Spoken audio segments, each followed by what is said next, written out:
gentlemen, portal ready to take off. Halo Sobat Translo, balik lagi di Portal, podcastnya anak transportasi dan logistik. Kenalin, gue Fadil Muhammad Rizky, biasa dipanggil Fadil. Gue dari Prodi Manajemen Logistik Angkatan 2023. Dan gue juga dari unit kegiatan mahasiswa Mas Trans Radio. Kali ini gue gak bakal sendirian nih guys, Sobat Translog. Gue juga bakal ditemenin sama Bang Krisna dari MPM, Majelis Permusyawaratan Mahasiswa. Oke, perkenalkan teman-teman semua. Ini gue sedikit memperkenalkan diri gue. Perkenalkan, nama gue Krisna Hendril Gibran Jajuli. Kebetulan gue sebagai Majelis Permusyawaratan Mahasiswa, koordinator umumnya. Lalu gue juga angkatan 2022 di sini, dan gue manajemen logistik S1 2022. Dan emang kebetulan gue juga selaku Majelis Permusyawaratan Mahasiswa ini bergerak di periode KM4 gitu. Oke. Itu tadi sedikit perkenalan dari Bang Krisna ya? Iya, betul. Oke. Majelis Permusyawaratan Mahasiswa. Ngomong-ngomong, MPM di kegiatannya Abang sendiri tuh kayak gimana sih Bang? Atau ada kegiatan yang gimana-gimana gitu? Yang bisa di-spill mungkin ke Sobat Translog yang lagi dengerin podcast ini, oke? Oke. Sebenarnya gini sih, Fadil, kalau emang kita ngebicarain aktivitasnya apa aja kan hari ini, entah aktivitas gue sebagai MPM atau aktivitas pribadi gue lah gitu ibaratnya.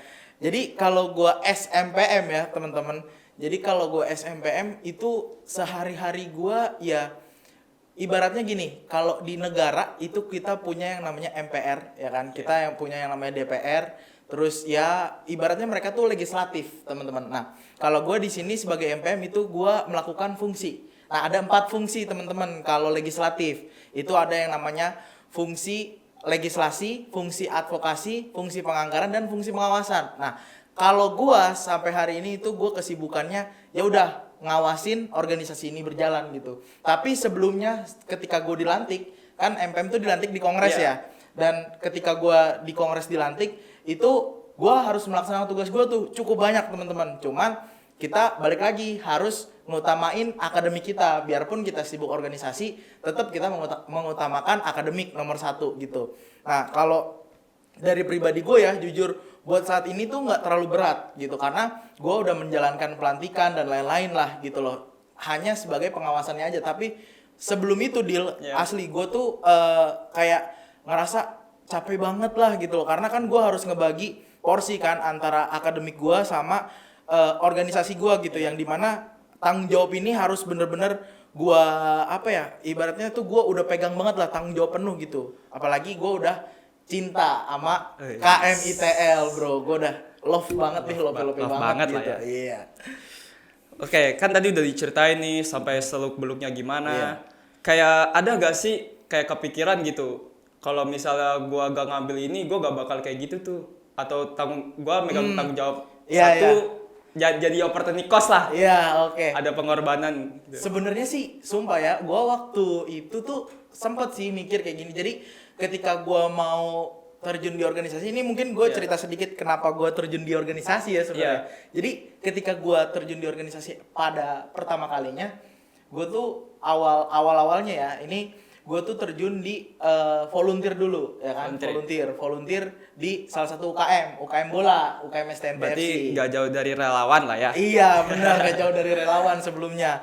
Gue jadi volunteer di sana, terus gue tahu kayaknya organisasi ini seru nih ya kan. Terus udah tuh akhirnya kan ada, kalau di kita tuh namanya Pekan LK lah gitu loh. Setelah dari situ ada yang namanya Pekan LK.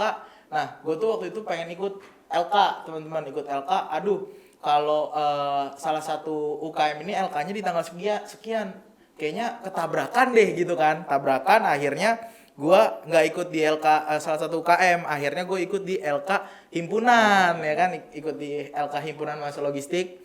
Terus akhirnya setelah itu gue ngeliat tuh kan, aduh ada opportunity gue nih gitu loh, yang dimana kayaknya gue pengen masuk himpunan deh. Karena kan kalau di kita tuh HMPS itu himpunan mahasiswa program studi itu geraknya di bidang keilmuan kan teman-teman. Jadi pas gue terjun tuh, pas gue ikut LK1, kebetulan gue best partisipan juga di LK1. Jadi LK1 tahun kemarin. Jadi gue kayak merasa aduh kayaknya gue sayang deh kalau gue nggak mengembangkan diri gue gitu loh. Karena jujur gue terjun ke organisasi itu gara-gara gue pengen jadi apa ya, pengen jadi orang atau pribadi gue yang lebih baik lagi gitu loh. Ibaratnya ketika gue terjun di organisasi nggak hanya soft skill aja tapi hard skill gitu loh sebelumnya. Jadi nggak teknis-teknis banget Iya lah ya. benar, nggak teknis banget gitu loh. Jadi gue tuh dulu memang lah pas gue SMA tuh gue tuh cuman kayak bisa, karena kan gue covid ya. Iya. Itu tuh SMA tuh gue ngerasain kelas 1 doang.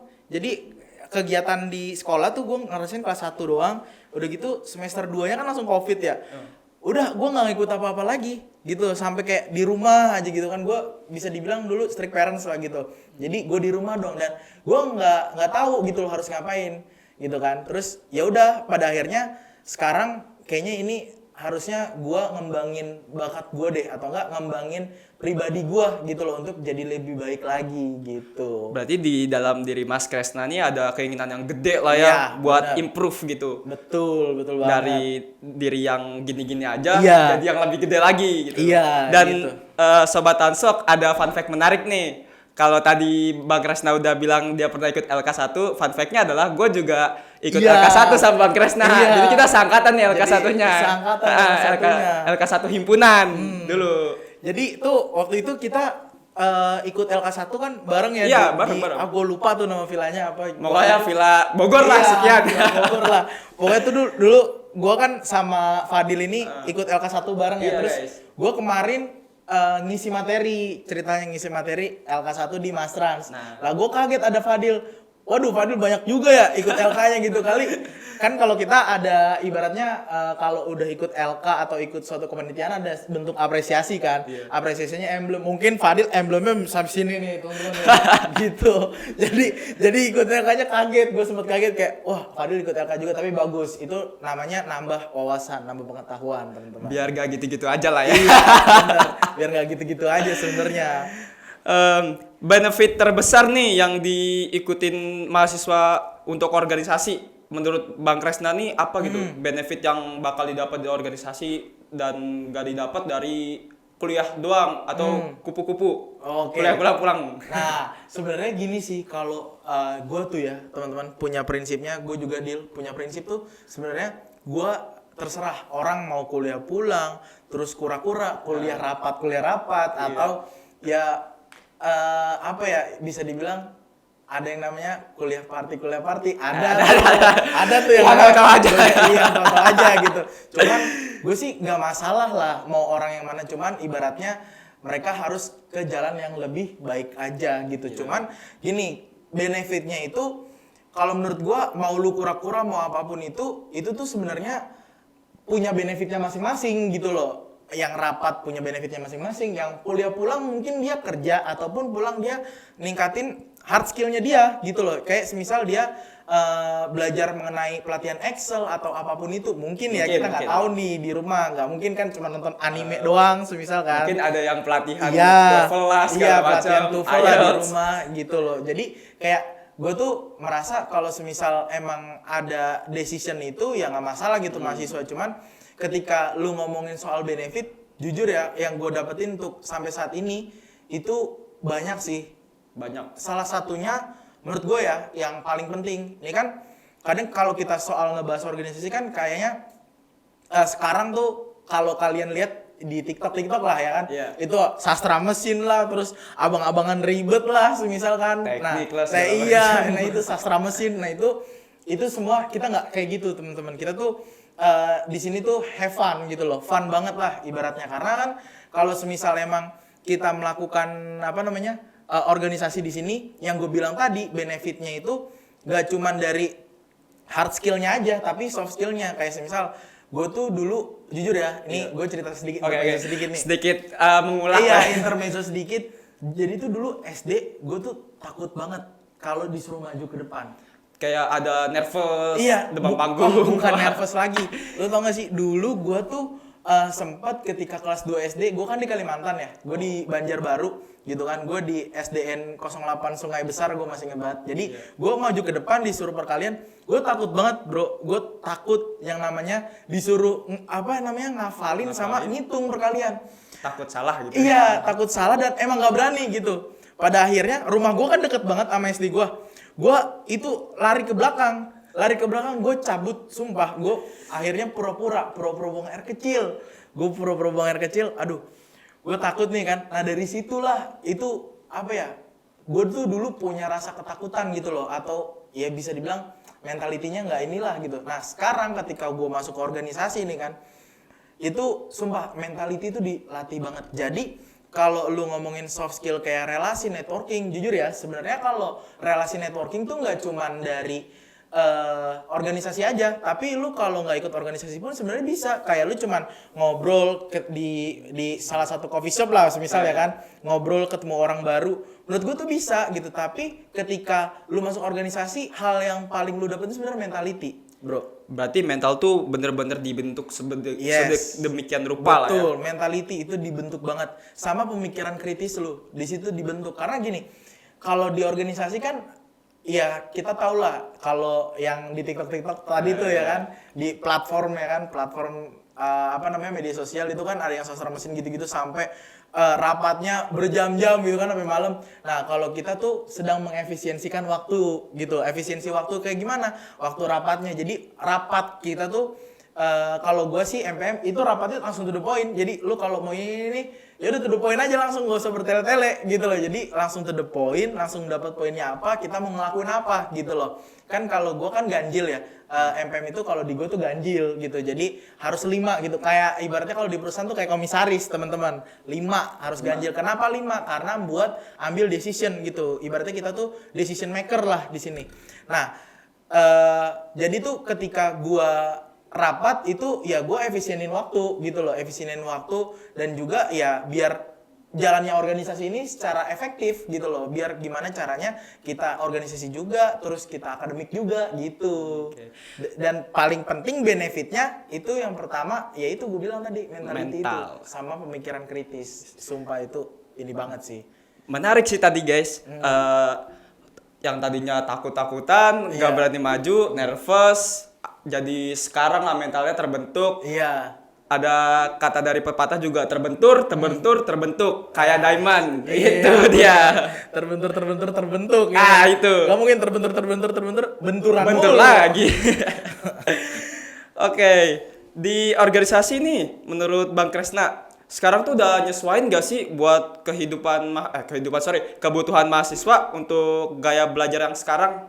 Oh, jadi maksud lu kayak sesuai gitulah sama gaya belajar sekarang lah ibaratnya. Anak-anak Gen Z lah ibaratnya. Karena ada dilema juga nih Bang, kayak misal dari POV mahasiswa baru antara gua pengen fokusin ke organisasi atau akademis. Itu dia ada dilema sendiri lah, mau fokus yang mana. Kan nggak bisa tuh dua-duanya dibarengin. Bener.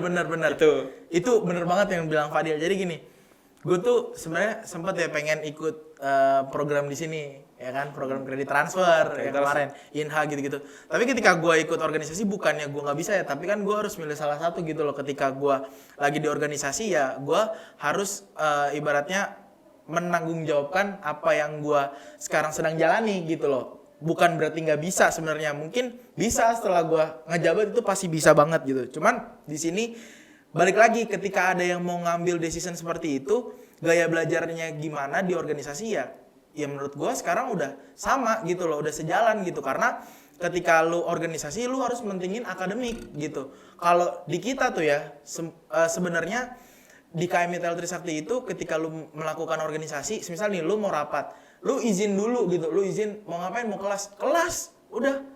Semua bro, kalau ya lu mungkin juga gitu kan, iya, pasti. Mas Rans, gue mau kelas gitu. Jadi di kita tuh di KMITL tuh nggak ada yang kayak ibaratnya ya udah lu rapat dulu lah, ini dulu lah, enggak. Berarti nggak maksa gitu ya? Iya, jadi kayak ya udah gitu. Apalagi ketika mau buat keputusan kan, mau akademik apa organisasi. Nah sebenarnya dua-duanya bisa dijalanin secara bareng-bareng gitu. Cuman kalau emang namanya keputusan orang kan kita harus ngehargain ya gitu ya, Dil ya. Iya. Jadi kayak ya udah kalau milih akademik gak masalah gitu, mungkin dia emang jalannya ke akademik gitu loh, jalan menuju semisal cita-cita dia lewatnya akademik gitu. Jadi benar-benar fokusnya cuma akademik, fokusnya lagi cuma organisasi, pilih salah satu gitu. Iya gitu, cuman kalau mau pilih dua gak masalah, justru jujur ya ketika gua fokus akademik juga, terus fokus organisasi juga, itu emang fokusnya terbagi. Cuman gue dapat banyak pelajaran di situ, nggak dari segi mentality doang, tapi dari ilmu atau wawasan gue. Jadi gue ketemu orang-orang banyak, gue ngobrol, gue sharing sama mereka gitu. Bahkan kemarin gue sempat audiensi kan sama DPR RI, kalau lo tahu kan, kita kan ada aksi kan kemarin tuh, demonstrasi kan 29 Agustus kan kemarin. Dan dari aksi itu akhirnya kita kan kalau nggak mau apa ya, ibaratnya mau ada aksi atau demonstrasi itu kan harus ada kajiannya terlebih dahulu kan. Nggak mungkin kita turun aksi karena FOMO, fear of missing out, karena pengen eksis gitu. Karena pengen eksis itu, wah jangan ya teman-teman. Jadi ketika kita kemarin turun aksi, di situ gue kajian dulu. Nah sumpah teman-teman, gue tuh ibaratnya nih, gue tuh dulu belum terlalu ngerti lah. Ibaratnya kayak situasi nasional sekarang kayak gimana. Pada akhirnya ketika gue terjun organisasi, gue sering baca-baca berita apapun itu gitu. Jadi gue update terus setiap hari. Pas gue lihat kayak, oh ternyata kita harus ngekaji ini dan kita harus turun aksi gitu. Karena ada suatu reason, ada suatu alasan gitu loh. Nggak cuman cuman FOMO doang gitu loh. Jadi dari situlah tuh gue ngerasain, aduh nih kayaknya emang gue banyak merasakan dari hasil dari gua masuk organisasi itu, alhamdulillah banget gua banyak banget ngerasain, puji Tuhan. Mungkin ketika gua nggak join organisasi di sini dan nggak bisa sampai kayak sekarang, ya gua nggak tahu ya seperti apa gitu loh. Mungkin apa gua fokus ke akademik atau kemana, cuman kan kita nggak ada yang tahu ya gimana ketika gua nggak join organisasi itu seperti apa. Cuman gua benar-benar bersyukur banget sampai saat ini ketika gua join organisasi, gua banyak hal yang gua dapetin. Gak sia-sia dong berarti pilihan Bang Kresna. Benar. Nah, gitu tuh teman-teman. Buat yang bingung kayak harus balancing kemana, mau organisasi atau akademik, udah jalanin aja dulu. Yang penting mah niatnya sama manajemen waktunya tuh gimana guys. Dan satu di pertanyaan ini, apa tantangan terbesar di organisasi kampus untuk narik atau guide minat mahasiswa nih buat join organisasi? Tantangan paling besarnya kan tadi udah disampaikan ya, ada dilema. Cuman sekarang kita masuk ke tantangan yang paling besarnya lah, yang menurut Bang Kresna tuh lagi pengen dipikirin untuk cara minimalisirnya gimana gitu. Oke. Ini jujur nih, ini menarik banget Bil pertanyaan lo. Jadi gimana tantangannya soal kaderisasi ya? Jadi gini, gue tuh sempat berpikiran, gue kan sebagai legislatif ya di sini, gue punya fungsi yang tadi gue bilang ada 4 itu. Jadi ketika gue berpikir, ide gue ini gue sampaikan ke BEM atau di sini Dewan Eksekutif Mahasiswa lah. Gue sampaikan, lalu ketika gue sampaikan ternyata gue tuh punya konsep, gagasan. Ide gue tuh jadi karena gue lihat tantangannya sekarang kan ada program-program pemerintah lah ibaratnya. Cuman kan banyak lah program-program pemerintah gitu yang emang biasanya profitable banget gitu loh buat kita juga sebenarnya. Tapi itu bukan jadi suatu tantangan menurut gue. Deal, tapi itu gue jadiin sebagai kolaborasi. Jadi tuh gue sempat mikir gagasan gue untuk ya udah semisal lu mau ikut organisasi nggak masalah gitu. Cuman ketika lu mau ikut MBKM gitu-gitu ya udah ikut gitu, atau program-program kerja pemerintah yang lain lah ibaratnya. Jadi ketika gue melihat tantangan ini, ya udah kenapa nggak kita merger aja? Gitu loh, kenapa nggak kita gabungin aja, kenapa nggak kita kolaborasiin aja, itu gagasan gue. Dan kalau soal pertanyaan yang kayak biar menarik minat mahasiswanya tuh gimana, satu sih yang gue punya gagasan juga, yaitu gue pengen bikin konsep kayak supply chain management, integrasi. Yes integrasi. Jadi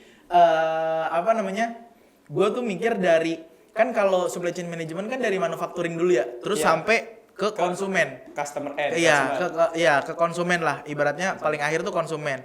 Nah terus dia ada alirannya informasi barang ya kan, sama uang ya kan, informasi barang dan uang. Terus dari itu semua itu gue pengen bikin yang dimana kaderisasi kita tuh dari top to bottom ya kan, hampir sama kayak supply chain management. Jadi nanti dari semisal nih gue punya gagasan yaitu PKKMB-nya itu dibuat dari mana? Dari institutnya, dari paling tingginya dulu institut ya kan, terus ada PKKMB fakultas sampai ke ospek si jurusannya. Jadi ketika dibuat itu, wah gue udah mikir nih, pasti mahasiswa tuh minat karena kan ibaratnya nih ya, kalau kita udah ngebentuk PKKMB, ngebentuk ospek kan dikenalin juga mahasiswanya, Pasti ya kan? itu, iya. Terus organisasinya juga pasti dikenalin gitu loh, Biar ya kan? mereka pada tahu gitu ya. Yes, bener banget. Jadi tuh dari situ udah jalan tuh. Alirannya apa aja? Aliran informasi itu jalan dari mahasiswa sampai ke institut, terus dari institut sampai ke mahasiswa itu jalan tuh informasinya. Jadi hampir sama sistemnya kayak supply chain. Makanya gue tuh berharap banget nantinya ini ada PKKMB institut gitu loh, atau enggak ospek institut lah ibaratnya. Jadi sampai ke jurusan. Nah itu di situ kita bisa narik minat si mahasiswa untuk join ke organisasi kampus dan ngebentuk ormawa di kampus itu buat bentuk kayak seperti branding lah. Branding kayak semisal kita sering melakukan marketing gitu loh, atau enggak kita mau marketing keluar sekalian marketingin kampus. Nah itu bisa banget gitu loh, ya kan, sekalian ngenalin kampusnya juga, sekalian ngenalin si ormawanya juga gitu loh kalau dari gua. Jadi branding itu benar-benar penting banget gitu ya buat Yes. abang sendiri. Karena dengan adanya branding, jadi ormawa atau institut tuh punya identitas tersendiri. Yes, bener banget. Kalaupun di bisnis tuh ada yang namanya unique selling point. Yes. Unique selling point guys, sorry. Nah, pembelajaran apa sih yang udah didapat selama ini so far ya di organisasi buat Bang Krisna gitu?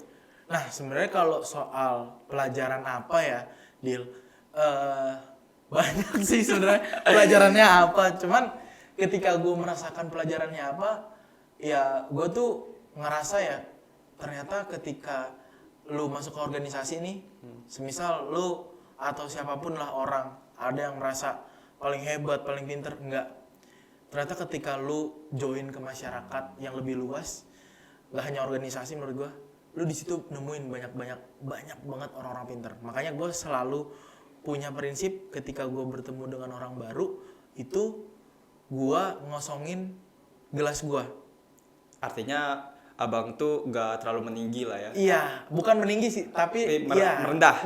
Lebih tepatnya merendah. Yes, karena gue nggak tahu dia siapa gitu loh. Gue tuh dapat pelajarannya itu. Jadi kayak semisal nih ya kan, siapa aja deh, semisal kayak orangnya siapa aja deh, semisal kayak dia belum join organisasi terus dia ngobrol sama orang, dia merasa paling tahu gitu kan. Yeah. Tapi ketika dia tahu orang itu siapa, ternyata semisal ya orang-orang penting lah semisal gitu kan kayak agak gimana gitu ya kan, jaim kayak, gitu lah ya. Jaim. Kayak jangan so tau lah gitu loh mungkin di dalam hati orang itu gitu loh. Jadi kayak ya menurut gue pelajaran paling penting itu. Jadi ketika kita ketemu sama orang tuh ya, ketika kita berbicara sama orang, ya udah kita emang ya harus ngerendah juga, bukan soal ngerendah doang, tapi emang kita harus ngosongin gelas kita biar ilmu dari orang tersebut ada, kita saring juga gitu loh, kayak saring-saring ilmu-ilmu positifnya gitu loh. Mungkin ada hal-hal negatif cuman ya kita saring gitu. Jadi kayak ya alhamdulillahnya puji Tuhan juga gue dapet hal-hal yang kayak gitu tuh ya dari luar gitu loh. Jadi gue dapet wawasan tuh nggak cuman dari kampus doang gitu, nggak dari akademik, tapi gue dapet dari luar juga gitu loh. Bahkan kalau gue tuh dapet dari semisal abang-abangan gue lah ibaratnya gitu, ibaratnya kakak-kakak gue gitu yang sebelumnya, kakak tingkat gue yang sebelumnya gitu, gue sharing masalah karir gue semisal, atau sharing mengenai magang gitu kan, magangnya mau di mana gitu. Terus gue bilang apa ya, ibaratnya kayak ya sharing-sharing mengenai dunia transportasi dan logistik sama kakak-kakak gue sebelumnya gitu kan. Kayak ya gue dapat pelajaran dari situ juga bro. Jadi kayak ya oke lah, ketika gue emang ngobrol sama seseorang, ya emang gue banyak belajar sama dia gitu loh. Prinsip gue kayak gitu sih. Itu prinsip tuh ya bang ya. Iya. Jadi ilmu padi tuh emang sepenting itu guys. Iya, ilmu padi abangku. Iya, ilmu gitu. padi. Ilmu padi abangku. Gitu. ilmu padi. Karena dengan kita menerapkan ilmu padi, kita tuh jadi dapat insight tambahan. Iya. Dan orang yang mau ngasih insight pun gak nahan-nahan gitu. Benar. Jadi pengen ngasih tahu lebih karena prinsipnya orang tuh pasti mereka tuh pengen didengar. Dengan Iya. kita ilmu padi, mereka jadi merasa Benar. orang ini nih butuh Yes, sesuatu nih betul, yang itu. harus kita kasih. Nah, Itu. gitu guys. yang tadi gua tangkap dari Bang Krisna tuh. Iya, benar banget, Dil. Nah, organisasi itu penting gak sih sebenarnya? Atau cuman isi-isi di CV doang gitu, textbooknya doang? Ada kalau textbooknya doang, jujur ya, ini waktu itu sempat sih gue lihat lah di komen platform media sosial. Ada gue lihat ya komennya. Jadi gini, ngapain sih ikut organisasi gitu kan? Terus ada yang dibalas kan, di reply gitu kan di platform. Ya buat apa? Ningkatin soft skill lagi ini gitu kan. Terus ya kalau kayak gitu mah tinggal tulis aja di CV, kan dia orang HRD-nya nggak tahu kalau gue ikut organisasi apa enggak. Waduh, di situ gue udah kaget dong. Berarti integritas ini dipertanyakan gitu loh. Orang ini integritasnya dipertanyakan. Masa dia bawa-bawa pengalaman orang lain ke dia, padahal dia nggak pernah ngelakuin itu. Kan gak make sense. Nah, gitu. Ketika ditanyain sama HRD-nya, ntar nggak tahu, pasti ntar kayak mikir, waduh, ini orang bener nggak sih ikut organisasi gitu loh. Karena yang gue lihat, kalau organisasi cuman menuhin CV doang, jujur ya, mendingan ikut volunteer di luar gitu kan. Mendingan ikut volunteer di luar, terus ya udah lu ikut yang di luar aja lah gitu eksternal. Jadi karena tahu lapangan lah kayak mana gitu. Jadi kayak ketika lu cuman mau nambahin CV doang, menurut gue ya ketika nambahin di CV itu jadi poin plus aja. Lu kalau masuk ke organisasi itu diajarin untuk ya mentality lu, pemikiran kritis lu sama loyalitas. Jadi intinya kalau gue rangkum dua ini tuh, pemikiran kritis sama mentality itu totalitas kita gitu loh, sama loyalitas. Di situ kita diajarin gimana kita loyal dengan organisasi, totalitas dengan organisasi. Jadi nggak hanya loyal doang. Kalau loyal doang kan orang ya udah loyal aja tuh, nggak ngapain juga, ya udah loyal gitu, gue tetap di sini gitu. Tapi ketika totalitas ya orang ngerjain dengan sepenuhnya. Pakai gitu. hati berarti. Pakai hati, harus tulus gitu. Karena kalau lu cuman CV doang, menulis CV doang, ya udah, lu di yang lain juga boleh gitu. Karena di sini juga kalau menurut gue ya di organisasi apalagi kayak Mitra Trisakti, gue tuh ngerasanya bener-bener diajarin yang namanya totalitas dan loyalitas. Gue bener-bener ngerasain itu. Jadi ketika gue loyal dan gue totalitas ngerjain ini, pasti ada hasilnya gitu. Pasti punya hasil yang baik banget. Kayak kemarin ya, balik lagi ke topik yang audiensi sama DPR RI, itu hasil dari totalitas kita gitu loh, KM. Totalitas KM untuk apa? Kajian, ya kan? Terus untuk apa lagi? Untuk ngebahas perihal situasi di negara seperti apa gitu. Itu totalitas kita gitu loh. Kenapa totalitas? Ya karena kita pure mau membantu masyarakat Indonesia gitu loh, mau mengaspirasikan keresahan-keresahan yang ada di masyarakat Indonesia gitu. Oke. Pendapat Nurul Abang nih, Bang Krisna, tentang pentingnya organisasi buat mahasiswa saat ini, itu tuh sedalam apa sih gitu? Kalau kita ngomongin pendapat, sepenting apa ya? Iya, sedalam apalah. Oke. Bisa diluasin gitu. Bisa dikasih tahu juga ke Sobat Translog. Jadi gue tuh sempat mikir sepenting apa. Jujur kalau ini kan pandangan pribadi ya teman-teman ya. Kadang kalau kita soal ngomongin pandangan pribadi itu kan beda-beda ya Dilan. Jadi kalau pandangan gue penting banget. Mungkin pandangan teman-teman yang lain yang belum ikut organisasi, ya udahlah, ini jadi ekstra gue aja gitu, kegiatan ekstra gue aja di kampus gitu kan.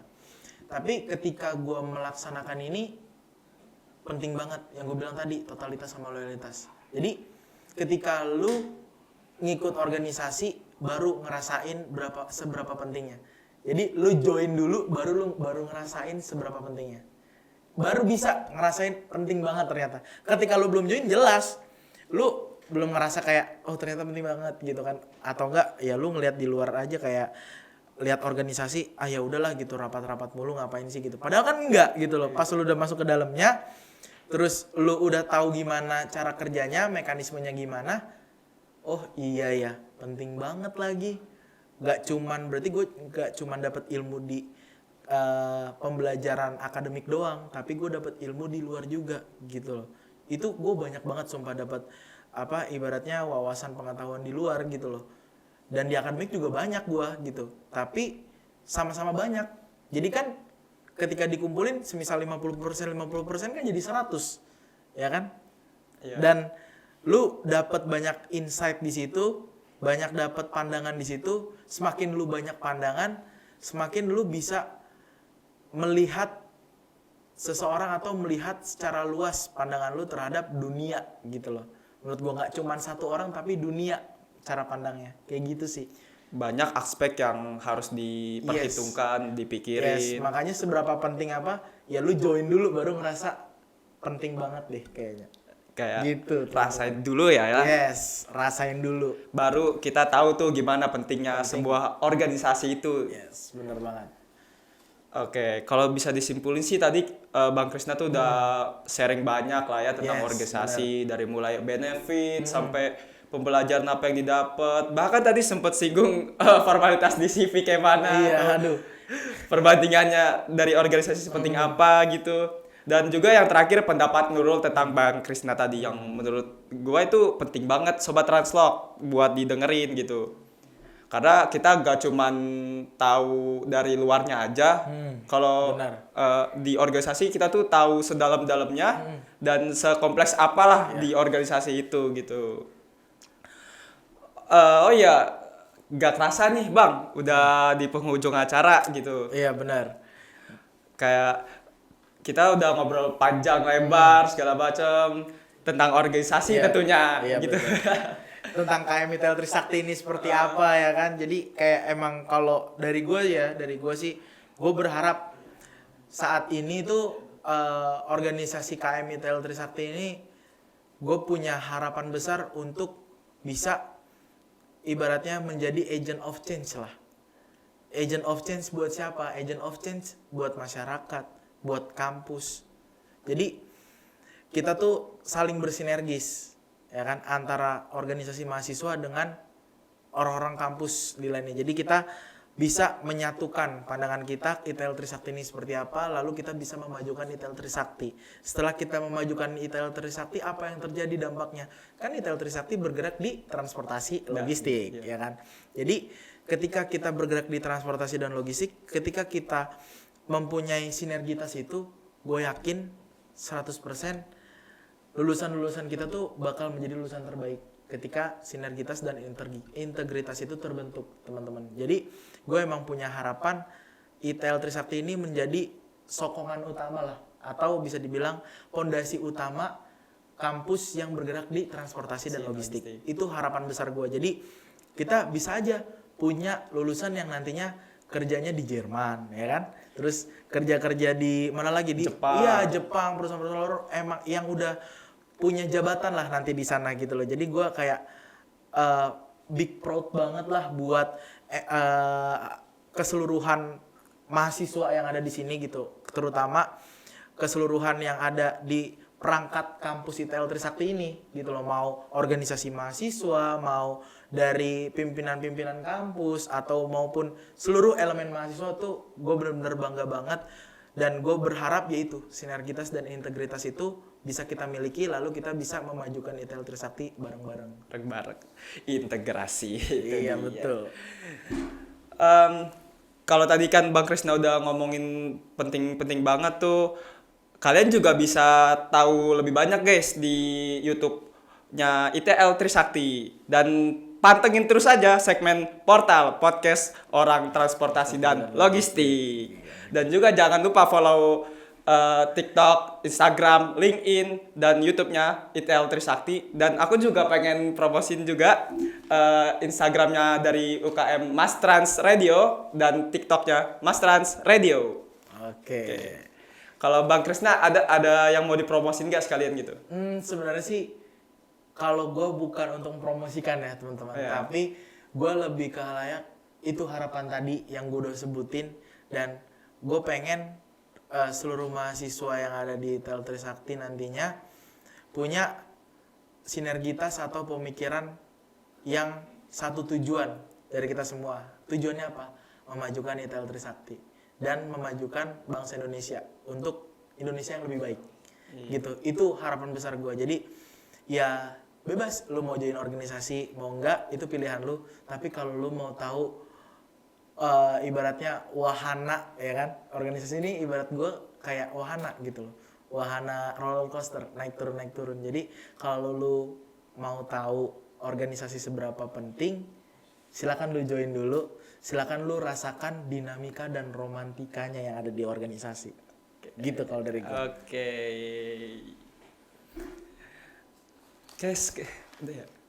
Udah belum? Oh, langsung closing dulu. Oke, mungkin dari segitu aja dari kita berdua. Gua Fadil pamit diri.